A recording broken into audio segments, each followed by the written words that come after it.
Namaskaram, all of you. Thank you so much for making it here. And I just thought that it would be nice to connect with all of you. It's been quite some time since I had done a live session, and today being the World Mental Health Day, I thought it would be a good opportunity to connect with all of you and just to see how everyone's doing and also see if we can share some insights in terms of mental health and what's in store. So hope all of you are doing well, and it's things are slowly beginning to get normalized, though not in a complete way, but at least things are opening up slowly in terms of restrictions outside. Again, depends on which place you are, but at least there is some element of activity outside. And it's been a really long time since it's been almost more than 1.5 years since people have been facing this corona pandemic, and definitely it has affected all of us in some way or the other. And there's a rising concern that more than the pandemic, it is the mental health which has taken a toll in the last few months, because it's been such a long time that people have been facing this issue that never before it may have happened, that for such long periods people have to curtail their activities and whatever else. So it has definitely taken a toll on people's health, and especially mental health has become a big concern. And especially for people who haven't had any active spiritual process going on, like if they were not into anything which helps them see inward, they have especially been even more affected, because when this happened, they were quite at loss with themselves and didn't have any tools to make use of the time or to use that time to look inward. So I just thought that we'll discuss this, and we'll see that what can be done if at all, if you have been feeling a bit low, or if you're feeling anxious, or if there are some concerns regarding your mental health which you have been grappling with, then what are the ways in which you can see how you can get back to shape. And also, more importantly, for people who are not yet there, but at least they want to see that they don't come to such a state where mental health becomes an issue for them. So what are the things they can do on a daily basis or on a regular basis, so that they can keep a good mental health? So when it comes to health in yoga, we don't look at physical health, mental health, emotional health, and different types of health.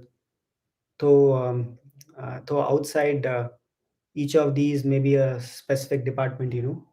For example, if you are concerned about your mental health, you may need to visit a psychologist, or if it has gone if it has progressed, you may also need medical help, and you may need to visit a psychiatrist. So that could be something regarding mental health. And if you have physical health issues, then you, depending on what issue you are having, you may need to visit a specialist. If you are having issues with your bones, you may have to visit something. If you are having issues with your intestines or your stomach or whatever else, you may need to visit someone else. If you are having liver issues or kidney, you may need to visit something else. So for each of these things, you may need to visit a specialist. And so that's how it is divided outside. If you see, everything has a specialist. But in yoga, if you see, we don't look at health in paths. We don't look at what you need to do for your physical health or just for your mental health. Whatever we do, it's very holistic, because health is not just about one particular thing. Health is a certain wellness within yourself. When you're in tune with what is there within you, and it is a natural outcome, whether it is physical health or mental health or emotional health or whatever else you term it. It is just a natural outcome of that. So we don't compartmentalize it in different ways that, this is what you need to do for this or that. But it's just that if you have been doing this, it works in all these departments. It's not that anything is left out. So that is one of the reasons why yoga has been there for so many millennia. It's only growing. The popularity of yoga has only been growing, and especially since the last 1.5 years since the pandemic happened, the importance of yoga and meditation has only increased. It's something which people have realized that this is something which they clearly need in their lives. And if they felt that they didn't have time for it earlier, if that was one of the excuses which people had, that I want to do this but I don't have time, that excuse is also right now out of the question, because for most people, when they were out of whatever they were doing earlier, time was not the issue. Since this pandemic hit, most people were locked up in their homes, and suddenly they had all the time in the world. So especially since the last 1.5 years, there has been an increased demand and interest in yoga and meditation, and almost everyone has realized the importance of bringing an element of spirituality, or at least some yoga and meditation, into their lives. So this is something, this is just let's say something which happened because of the pandemic, because it's not that people didn't know this earlier, it's just that they didn't prioritize this, and now it has become a priority for people. And it's not just for adults. Unfortunately, the younger generation, the children or the teenagers, they are the ones who have been badly hit as well. So they have not been left out of this. If you see what they are going through, because since last 1.5 years they have not been to school, and they are not used to this kind of environment where they can't meet their friends, or they can't go outdoors and play, or they're so restricted in so many ways. And this is the time when this is the time actually in the youth when they need to do all these things, isn't it? Imagine if you as a kid, if you're if these years of your life in your life were taken away and you had to be locked up at home, it would have had a very severe consequence, isn't it? Because these are the growing years, and if these things, you are prohibited from doing these things, or because of so many conditions outside, if you're not able to do these things, if you're not able to go out and meet people, if you're not able to go out and play, if you're not able to socialize, if you're not able to do these things, you will see that their growth can be affected. So I'm hearing so many cases where children are being affected. Parents are concerned that children have become addicted to the electronic devices, and they don't have anything else to do, because they can't even take the devices away from them, because all the classes are happening online, isn't it? So whether your child is 5 years or 6 years or whatever else, even at such a younger age, they are kind of being exposed to these devices, and you don't even have any other option, because this is what the situation is right now. And this is what it may turn out to be even in the next coming year or so, because slowly things are normalizing. But again, if something happens outside, again things may come back in the online mode, and people are more or less getting used to it. So what can we do? Because this is something which we cannot avoid, and even though this is something which we need to live with, but still we can do certain things which can help us, to make it work for us, rather than being ruled by it, and rather than falling into compulsions. So this is something you may have heard Sadhguru speaking time and again, that it is not technology per se, or it is not the devices, or whether it's the mobile or the computer or whatever else which are to blame. It is not that the fault lies with them. It is just that when you are compulsive, anything can be a problem. And right now, this is something which is prevalent. So it's a common tendency for people to think that it's because of this that you are having an issue.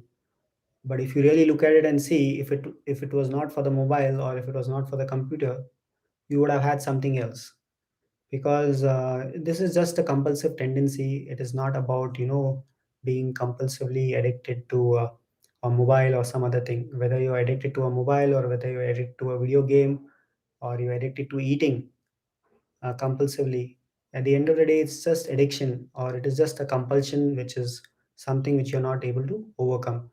So instead of looking at how we can avoid these things, because right now we're in such a situation that it may not be possible for us to avoid things, isn't it? See, how much ever you may try, you may not be able to completely go off devices.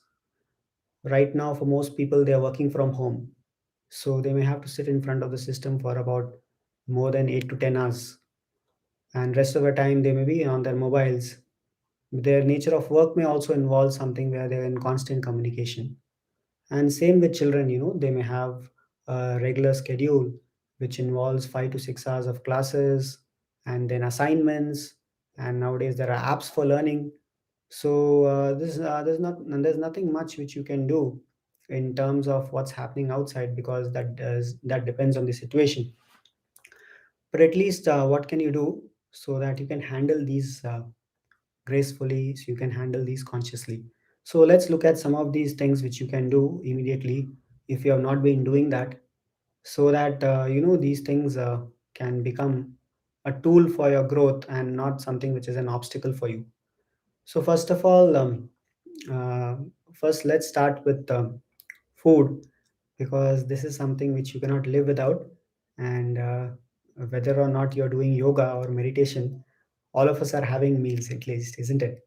So, whether you're having 2 meals or 3 meals or you're having more than that, all of us are having some food or the other. So, what can we do? What can we do so that, in terms of food, it can support us in our overall health? So, one thing you'll realize is, if you just look into this, that whenever you're feeling stressed, let's say you're very anxious today, or you're going through a certain amount of tension, you will see that on that particular day you may tend to eat compulsively. It may just happen that right now, let's say you're going through some stress, then suddenly you have a craving of having caffeine or having chocolates or pizzas or burgers or french fries or whatever else. You may just want to binge on that, so that it can satiate you. It could give you that feeling of satisfaction. It may be only momentarily, but it's